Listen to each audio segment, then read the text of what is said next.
Hello, எல்லோருக்கும் வணக்கம். இன்னத்த special recipe mixer. நல்ல ஒரு இன்ட்ரெஸ்டிங்கான ரெசிபியாக்கும். அது வீட்லயே எப்படி பண்ணறோங்கிறது வாங்க பார்க்கலாம். அதுக்கு நான் 2 கப்பு கடலை மாவு எடுத்துருக்கேன். நமக்கு எவ்வளவு தேவையோ அதை எடுத்துக்கலாம். 2 கப்பு கடலை மாவு எடுத்துருக்கேன். இதுல கொஞ்சோண்டு மஞ்சள் தூள் போடுறேன். இந்த மஞ்சள் தூள் போட்டது கொஞ்சம் கலர் கிடைக்கிறதுக்காக. அதுல கொஞ்சம் பெருங்காய தூள் போடுறேன். அப்புறம் கொஞ்சம் சால்ட், உப்பு போட்டிருக்கேன். அதுக்கப்புறம் கடைசியிலையும் கொஞ்சம் உப்பு போடுவேன். அதனால கொஞ்சம் போட்டுக்க. ஒரு சிட்டிகை சோடா மாவு ஒரு சிட்டிகை போட்டுக்க. ஒரு ஸ்பூன் அரிசி மாவு போடுறேன். இது நல்லா கிறிஸ்பியா கிடைக்கும், அதுக்காக போடுறேன். அது எல்லாத்தையும் நல்லா கையால நல்லா மிக்ஸ் பண்றேன். இப்ப அதெல்லாம் மிக்ஸ் பண்ணிட்டு அதுல ஒரு ஸ்பூன் நெய் விட போறேன். ஒரு ஸ்பூன் நெய் விடுறேன். தான் நமக்கு டால்டா இல்லை நம்ம எண்ணெய் காய்ச்சின அந்த எண்ணெய் இருந்தா அதையும் விட்டுக்கலாம். நம்ம சௌகரியம் எப்படியுமே விட்டுக்கலாம். ஒரு ஸ்பூன் நெய் விட்டு அதை மாவை குழைக்கிறேன். இது ரொம்ப தண்ணியாவும் இருக்க வேண்டாம், ரொம்ப கெட்டியாவும் இருக்க வேண்டாம். அது மாதிரி இந்த பதத்துல இருந்தா போறோம். அடுப்புல எண்ணெய் வச்சிருக்கேன், காயறதோ பார்த்தேன். கையில வச்சிருக்கேன் இப்போ. அதுக்கப்புறம் மீடியமா வச்சு விடுவேன். காஞ்சாச்சு எண்ணெய். அப்ப அந்த அச்சு இருக்குல்ல, முறுக்கு பண்ற அச்சு, அதுல இது ஓம்பொடி காப்பு போயிட போறேன். ஓம்பொடி அச்சை வச்சு அதுல கொஞ்சம் எண்ணெய் தடவி இருக்கேன், ஒட்டாம இருக்கிறதுக்கு. சைடுல இந்த ஓம்பொடியோட அச்சை வச்சு சைடுல எண்ணெயை தடவி அதுல மாவை போட்டு புழிய போறோம். அது மாதிரி இருக்கணும். ரொம்ப கட்டியா இருந்தா மாவு ஹார்டா இருக்கும். இந்த ஹூழு புழியம் விழாது. மாவு புழியத்தும் கஷ்டமா இருக்கும். மாவு நல்லா காஞ்சாச்சு எண்ணெய். அது மாதிரி ரவுண்டா இப்படி புழியணும். இந்த எண்ணெய் உடிச்சுட்டு இப்படி புழியணும். இப்ப மீடியமா தான் இருக்கு அடுப்பு. புழிஞ்சதுக்கு அப்புறம் நம்ம அதை இப்படி கரண்டியால இந்த ஜார்னியால இப்படி இலக்கி கொடுக்குறேன். நல்லா வந்தாச்சு. மறுபடியும் அதை திருப்பி போடுறேன். சீக்கிரம் வந்துவிடும். இதுல வேணும்னா ஓமம் இருக்கு இல்லையா, அதை கூட அரைச்சு கலந்துக்கலாம். நல்லா வந்தாச்சுதான். நல்ல கிறிஸ்பியாவும் இருக்கும், கலராகவும் இருக்கும், நல்ல கரகரம் நல்லா இருக்கும். மிக்சர் பார்த்தாலே உங்களுக்கு தெரியும் பாருங்க. அதை எடுத்து வைக்கிறேன். நல்லா எண்ணெயை வடிகட்டி எடுத்து வைக்கணும். நமக்கு அதுலயே நல்லா வடிகட்டி எடுத்து வச்சோம்னா எண்ணெய் இருக்காது பேப்பர்ல. அதை எடுத்து வச்சுட்டேன். நீ அடுத்தது மறுபடியும் புழியறேன்.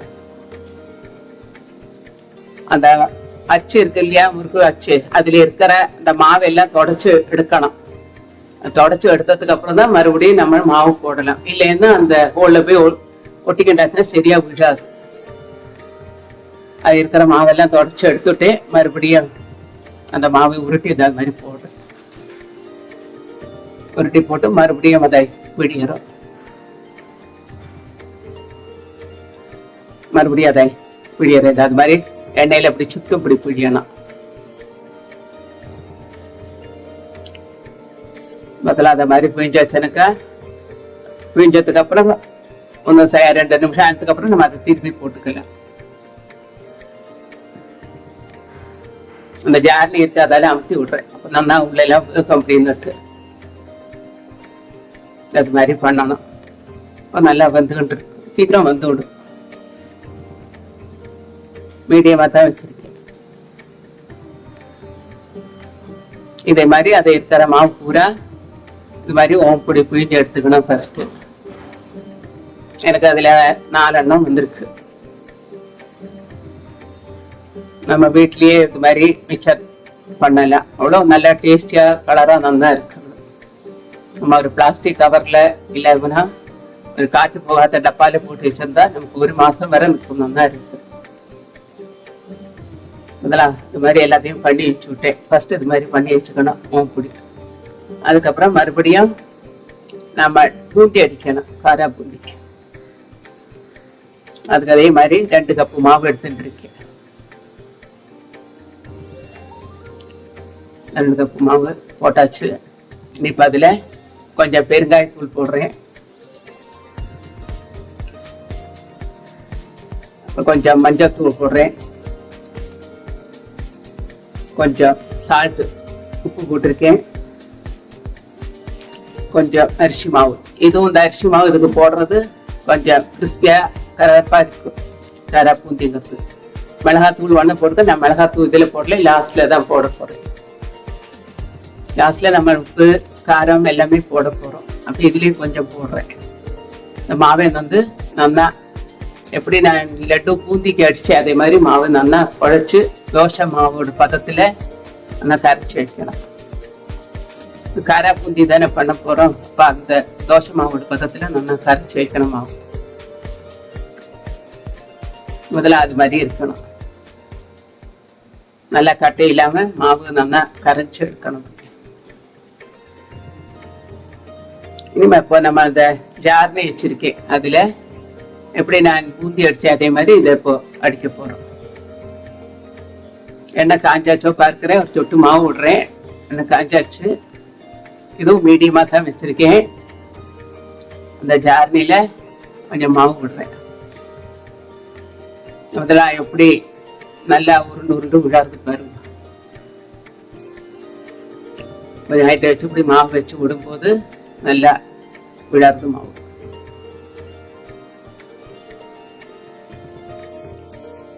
இதே மாதிரி ஒவ்வொரு தடவையும் நம்ம போட்டு போட்டு எடுக்கணும். போட்ட உடனே அழுக்கக்கூடாது. போட்டு கொஞ்சம் ஆனதுக்கு அப்புறம் நம்ம அந்த ஜார்னியாலே அழுக்கி கொடுக்குறோம்.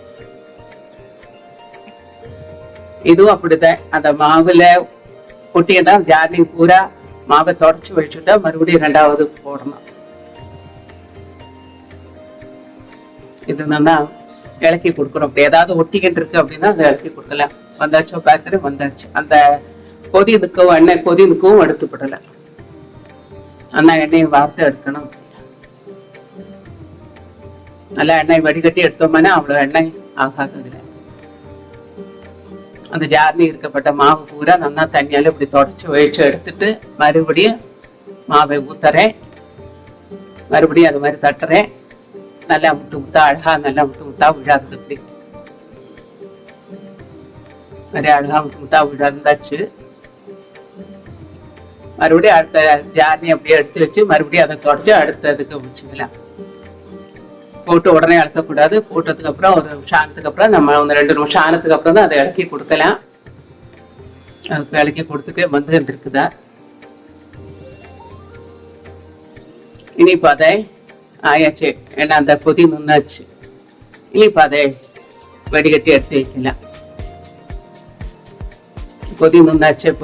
இப்போ அதை எடுத்து வைக்கலாம் தான் வந்தாச்சு. அவ்வளோ நல்ல கிறிஸ்பியா இருக்கும். இதே மாதிரி எல்லாத்தையும் அந்த இருந்த மாவை பூராவும் இது மாதிரி கொஞ்சம் கொஞ்சமா மாவை விட்டு அதையும் திக்கி திறக்கி எடுக்காம கொஞ்சம் கொஞ்சமா இது மாதிரி மாவை விட்டு எல்லாத்தையும் அந்த பூந்தி பூரா எடுத்து வச்சாச்சு. இனி இப்போ நம்ம அடுத்தது கடலை. இது 100 கிராம் இருக்கும் கடலை. இதை வந்து ஆல்ரெடி நான் வறுத்து வச்சிருக்கேன். கொஞ்சம் நல்லா வறுக்கலை, பகுதி சூடாக்கி வச்சிருக்கேன். இப்போ எண்ணெய் காஞ்சிருக்கு. அந்த எண்ணெய் காஞ்ச இடத்துலயே போட்டு எடுக்கிறேன். ஏன்னா நல்லா பச்சையை போட்டோம்னா கொஞ்சம் கரிச்சதா மாதிரி இருக்கும், நல்லா இருக்காது அந்த அளவா. கொஞ்சம் பகுதி வறுத்துட்டு நம்ம போட்டோம்னா கலரும் நல்லா இருக்கு, பார்க்கறதுக்கு டேஸ்டாவும் இருக்கும். அதுக்காக அப்படி போடுறேன். பகுதி வறுத்துட்டு போட்டோம்னா நல்லா இருக்கும் கடலை. போட்ட உடனே இப்படி எடுத்து விடலாம். ஆயாச்சு, எடுத்து வைக்கிறேன். ரொம்ப நேரம் வறுக்க வேண்டாம். நான் ஆல்ரெடி கொஞ்சம் பகுதி வறுத்திருக்கேன், அதனால ரொம்ப நேரம் வறுக்க வேண்டாம்.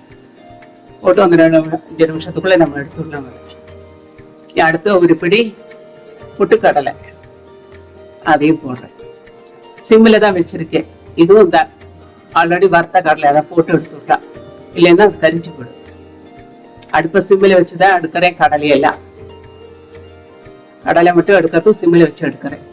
போட்ட உடனே எடுத்துடலாம். ஆல்ரெடி வறுத்தது இல்லையா, அதனால போட்ட உடனே எடுத்துடலாம். அப்பதான் நம்ம கலரு பார்க்கறதுக்கு நல்லா இருக்கு, கிறிஸ்பியா நல்லா இருக்கு, டேஸ்டாவும் இருக்கு. இப்ப அடுப்பை ஆஃப் பண்ணியாச்சு. அந்த காஞ்ச எண்ணெயிலேயே கருவேப்பிலை ஒரு கைப்பிடி அளவுக்கு போட்டுருக்கேன். அதையும் எடுத்து வைக்கிறேன். நல்லா வடிகட்டி எடுத்து வைக்கிறேன். எல்லாம் போடும்போது நல்லா டேஸ்டியா வாசனையா நல்லா இருக்கும். அது இப்போ இதுலயே வேணா நமக்கு வேறையும் வேணா போட்டுக்கலாம். அவில் வேணா வறுத்து போட்டுக்கலாம், இல்லை முந்திரி பருப்பு வேணாலும் போட்டுக்கலாம். இப்போ அது வறுத்து வச்சது எல்லாத்தையும் அந்த பேப்பர்ல போடுறேன். அந்த பேப்பர்ல போடும்போது எண்ணெய் எதா இருந்தாலும் அது எண்ணெயெல்லாம் வார்த்து வந்து விடும். எல்லாத்தையும் நல்லா மிக்ஸ் பண்ணாதேன். கையால நல்லா மிக்ஸ் பண்ணிட்டு அதுல கொஞ்சம் பெருங்காயத்தூள் அதுலயும் போடுறேன். ஆல்ரெடி போட்டுட்டு இதுலயும் கொஞ்சம் எல்லாமே இதுலயும் கொஞ்சம் கொஞ்சம் போடுறேன். பெருங்காயத்தூள் கொஞ்சம், கொஞ்சம் உப்பு சால்ட்டு கொஞ்சம் போட்டிருக்கேன். அப்புறம் கொஞ்சம் மிளகாய்த்தூள் போடுறேன். இனிமேல் இந்த மிளகாய்த்தூள் போட்டிருக்கிறது வந்து கரெக்டா இருக்கு. ரொம்ப காரம் இருக்காது, காரம் இல்லாமல் மீடியமா இருக்கு, பர்ஃபெக்டா இருக்கு. அவ்வளோ டேஸ்டியா நல்லா இருக்கு, அல்டிமேட்டா இருக்கு. எல்லாத்தையும் போட்டு மிக்ஸ் பண்ணி இப்போ இந்த ஓம்பொடி வச்சிருக்கேன் இல்லையா, அதை எல்லாத்தையும் மிக்ஸ் பண்ணாரு. அந்த கட்டை கட்டையா இருக்கப்பட்டதையெல்லாம் எடுத்து போடலாம். கொஞ்சம் அப்படி கட்டையா வந்ததுன்னா அதெல்லாம் எடுத்துட்டு இதில் போட்டு எல்லாத்தையும் மிக்ஸ் பண்ணணும். மிக்சர் ரெடி ஆயிடுச்சு. எவ்வளோ நல்லா இருக்கு, கிறிஸ்பியா, அவ்வளோ டேஸ்டியா, நல்லா ஒரு நல்லா இருக்கு. மிக்சர் ரெடி ஆயிடுச்சு. உங்களுக்கு எல்லாருக்கும் பிடிச்சிருக்கும்னு நினைக்கிறேன். உங்களுக்கு பிடிச்சிருந்தா லைக் பண்ணுங்க, கமெண்ட்ஸ் பண்ணுங்க, ஷேர் பண்ணுங்க, சப்ஸ்கிரைப் பண்ணினா அத்தனை பேருக்கும் தேங்க்யூ. இனி அடுத்த ஒரு இன்ட்ரெஸ்டிங்கான ரெசிபி உங்களை பார்க்கிறேன். தேங்க்யூ.